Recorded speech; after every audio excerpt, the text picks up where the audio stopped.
vidéo. Aujourd'hui, je vous retrouve pour mon wrap-up du mois de septembre. J'ai lu un beau grand total de 9 livres au mois de septembre. Je suis trop fière de moi. En fait, j'ai lu 7 romans, un roman graphique et une BD pour un grand total de 9 livres. Je suis vraiment très fière de moi, comme je l'ai dit.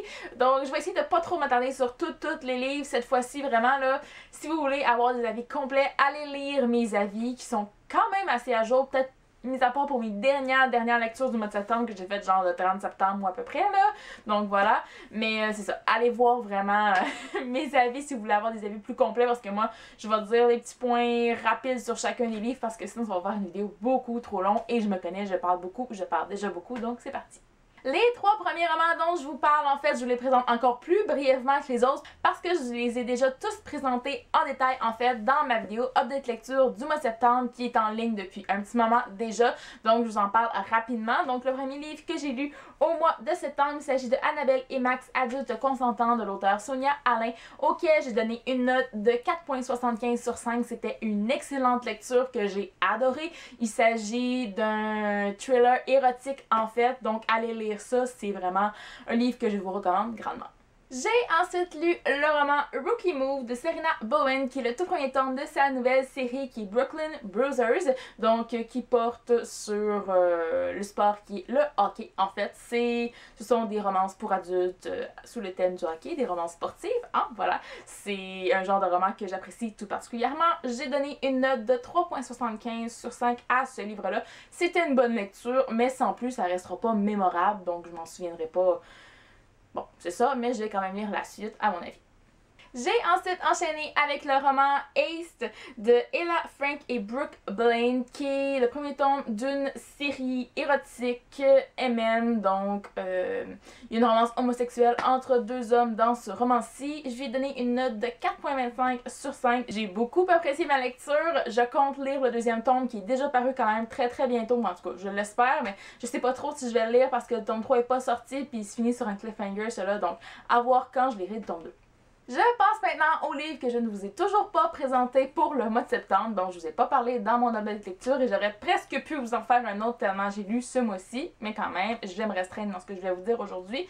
Donc le 4e livre que j'ai lu, il s'agit de Feu et Ombre, initié de l'auteur Janie Deveau. Voilà, donc j'ai donné une note de 3,5 sur 5. J'ai apprécié ma lecture dans l'ensemble, sauf qu'il y a quelques éléments qui m'ont ralenti, je dirais, puis qui ont fait que la lecture était moins fluide.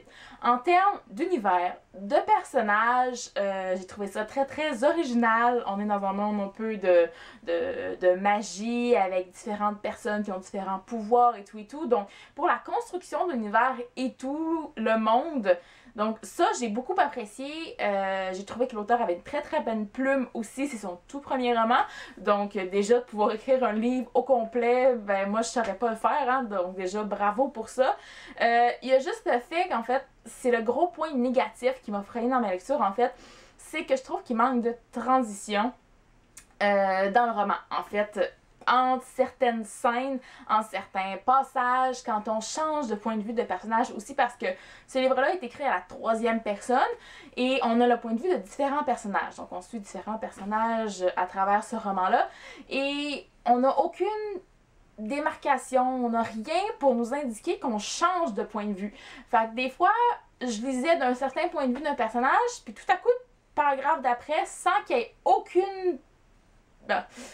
indice visuel, je dirais, ben on se retrouvait selon le point de vue d'un autre personnage, une autre journée, dans un autre lieu, j'ai eu un petit peu de misère avec ça. C'est vraiment ça qui était dommage parce que c'était super bien parti avec l'univers et tout, mais ça m'a empêché d'apprécier ma lecture autant que je l'aurais voulu, en fait, parce que c'est sûr que je vais lire la suite. Parce que oui, c'est hyper intriguant, surtout avec la fin du tome 1 qui nous laisse présager une suite qui va être très différente, dans un autre univers, un autre monde un petit peu, en découvrir sur le monde un petit peu des initiés, parce que là, on a juste eu, je dirais, la pointe de l'iceberg, là, peut-être tout ce qui est dans l'eau, ben elle l'a pas vu encore, puis c'est ça qu'on va voir dans le tome 2, c'est ça que je sens en tout cas, donc ça va être génial, c'est juste de voir si, du point de vue de l'écriture, ça va être un petit peu plus fluide pour que j'apprécie plus ma lecture. J'ai ensuite enchaîné avec le roman Ma raison d'espérer de Rebecca Donovan, qui est le 2e tome de la trilogie. Et ce livre-là, J'adore cette série en général, en tout cas jusqu'à date. Je lui ai donné une note de 4,25 sur 5, ce qui est un petit peu moins élevé que pour le premier tome. J'ai vécu autant de choses avec ce livre-là. J'ai vécu beaucoup d'émotions fortes, mais j'ai surtout vécu de la frustration envers le personnage principal parce qu'elle va s'entêter dans des décisions qui ont juste aucun sens. Elle va encore une fois se refermer sur elle-même. Ça me... Oh! Hein? C'est sûr que je peux pas tant vous parler de l'intrigue parce que ce serait vous spoiler sur le premier tome aussi, mais... Ouais, ça m'a vraiment frustrée pour certains moments, mais oh my god. Mais je dois dire que même si Emma m'a mis dans tous mes états, le personnage d'Evan est toujours aussi romantique, charmant et parfait. Donc c'était vraiment pour lui que j'avais eu un coup de cœur dans le premier tome, et c'est encore le cas ici parce qu'il est tellement protecteur et gentil. Et oui, je l'ai dit, il est parfait, mais il est plus que parfait. Donc oui, c'est en grande partie aussi pour lui que je lis ce livre-là, parce que je voudrais tellement qu'il soit plus heureux qu'il l'est, surtout dans ce tome-là, parce qu'Emma, justement, s'entête dans certaines décisions.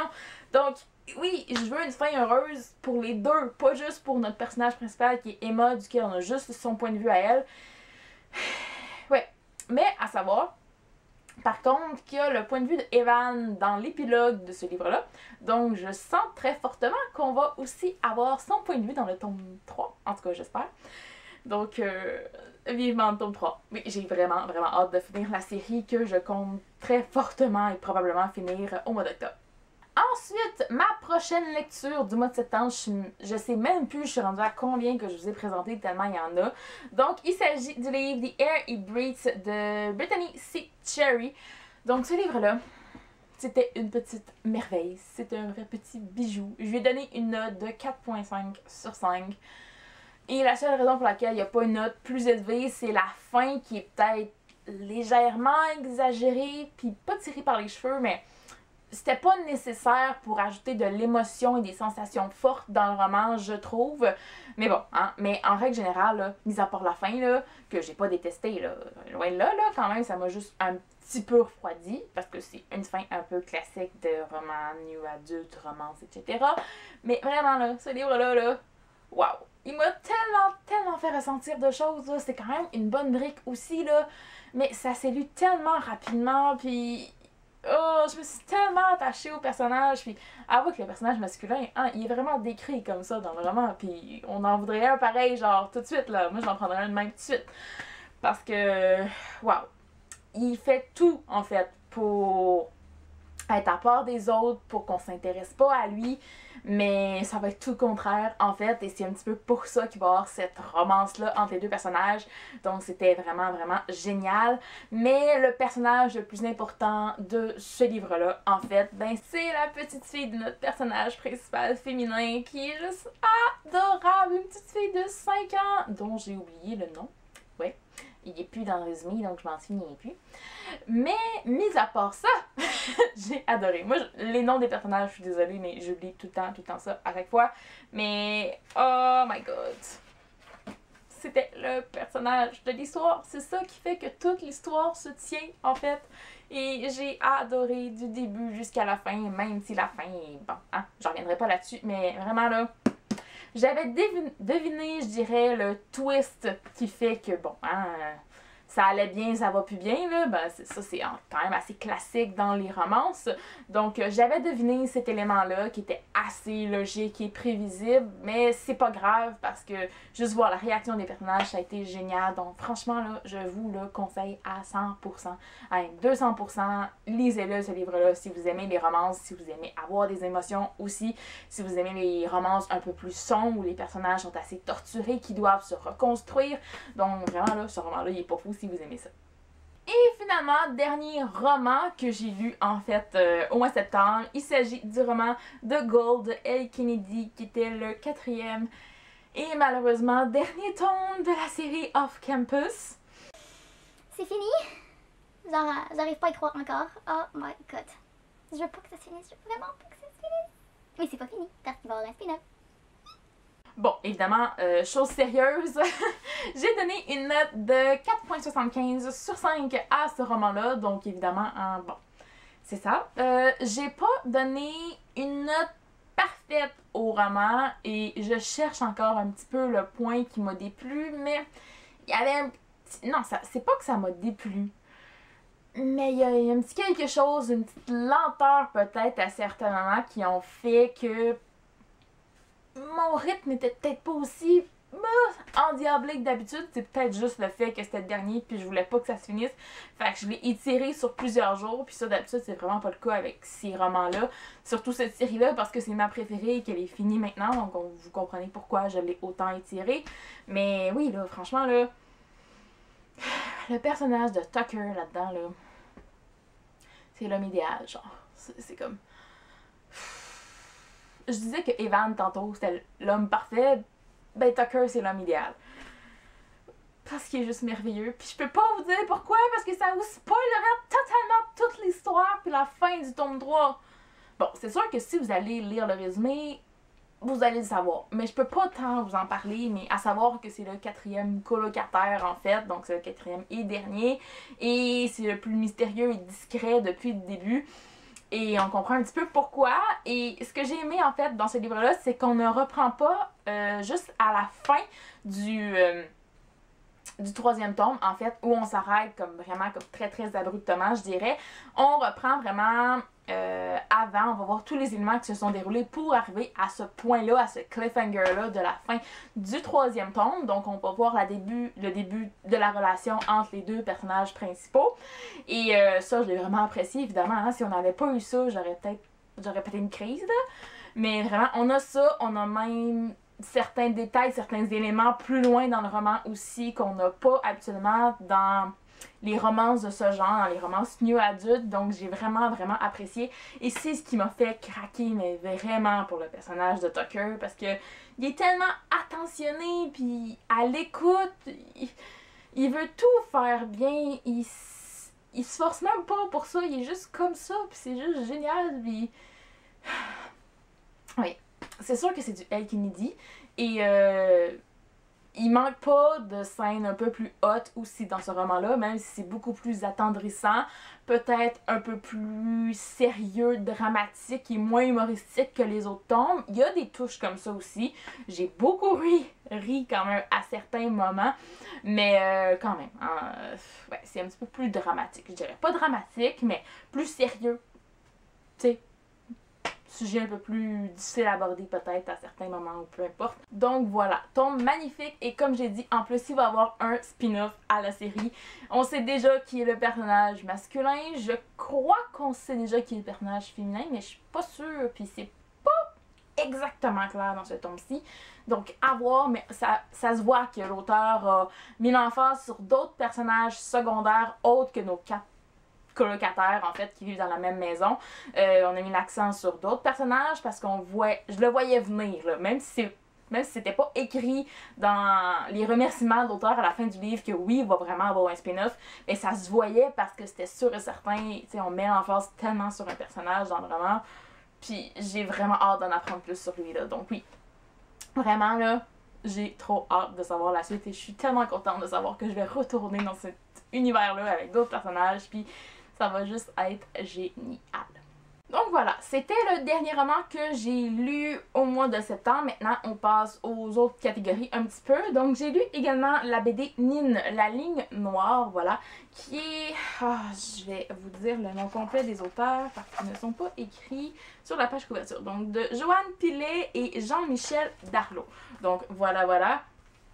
C'était une très très belle BD pour enfants, quand même assez complexe, ça fait quand même 72 pages, donc il y a quand même du matériel aussi.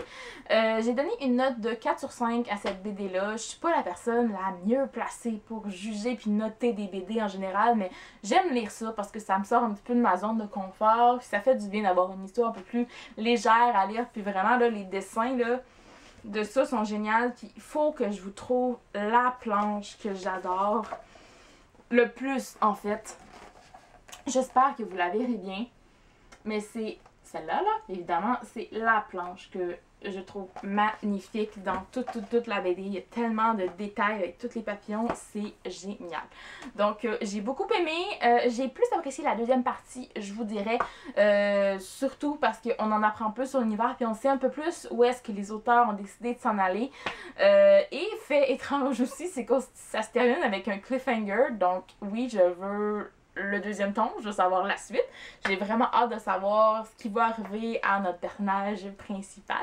Donc voilà, hein, c'était une très belle BD. Seul petit point négatif que je trouve, si ça s'adresse à des enfants, pas en très bas âge, je l'avoue, mais même moi, c'est peut-être moi, mais je trouvais que parfois...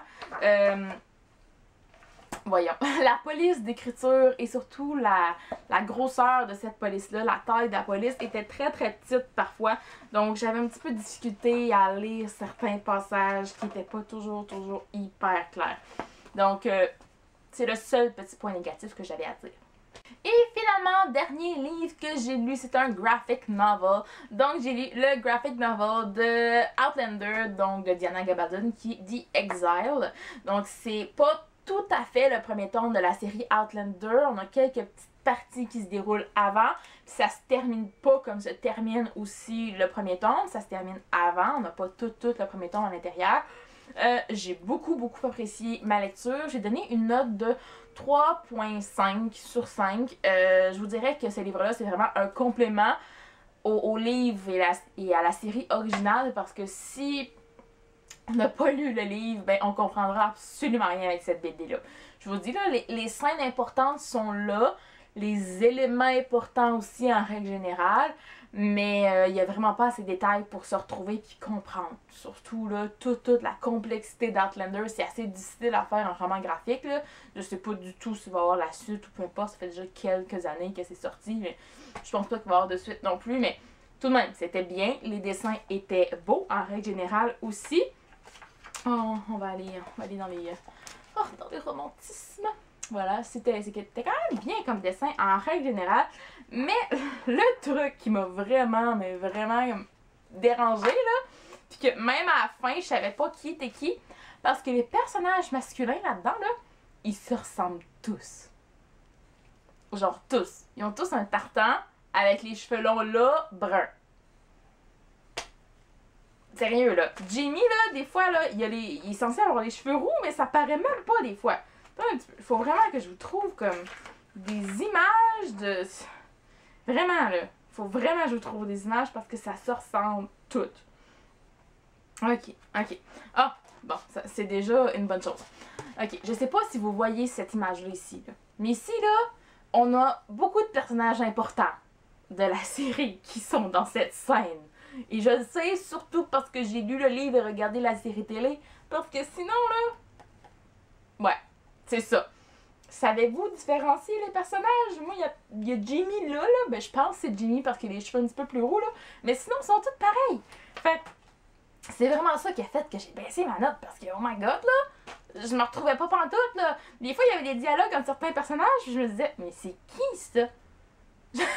J'étais comme, c'est-tu Murtagh? C'est-tu genre Dougal? C'est-tu... Je le sais-tu pas? C'était épouvantable, genre tellement ils se ressemblaient tous. Même Jamie, des fois j'avais de la misère à le reconnaître puis je me rendais compte que c'était lui après. Donc ouais, j'ai aimé ça, c'est un beau complément. C'est pour une fan d'Outlander, pour la fan d'Outlander que je suis, mais je le recommande pas à des personnes qui n'ont pas lu la série. Et essayez d'avoir un œil quand même assez aiguisé et vif quand vous regardez ça parce qu'il faut vraiment différencier les personnages puis regarder les petits détails. Puis moi, j'ai fini par me retrouver un petit peu à la fin de la série avec les couleurs de tartan. Puis des fois, la barbe qui est là puis qui est pas là. Ça ressemblait à ça. Donc, vous m'en donnerez des nouvelles si vous avez lu ce livre-là. Mais moi, j'ai eu un petit peu de mal, ce qui explique ma note de 3.5. Et bien voilà, c'est ce qui conclut ma vidéo wrap-up qui est sûrement hyper longue. J'ai pas vu le temps encore, mais je suis sûre qu'elle est hyper longue comme d'habitude. Au moins une quinzaine de minutes. Si c'est pas plus que ça, je suis désolée encore une fois. Mais j'avais beaucoup de livres à vous présenter aujourd'hui, d'où le pourquoi j'avais fait une note de lecture de déjà 10 minutes avant ce 3 livres. Ça s'explique. Donc voilà, dites-moi en commentaire si vous avez apprécié cette vidéo-ci, s'il y a certains de ces livres-là que vous avez lus, que vous avez envie de lire, je veux tout savoir. Et en attendant la prochaine vidéo, moi je vous dis à la prochaine et bonne lecture!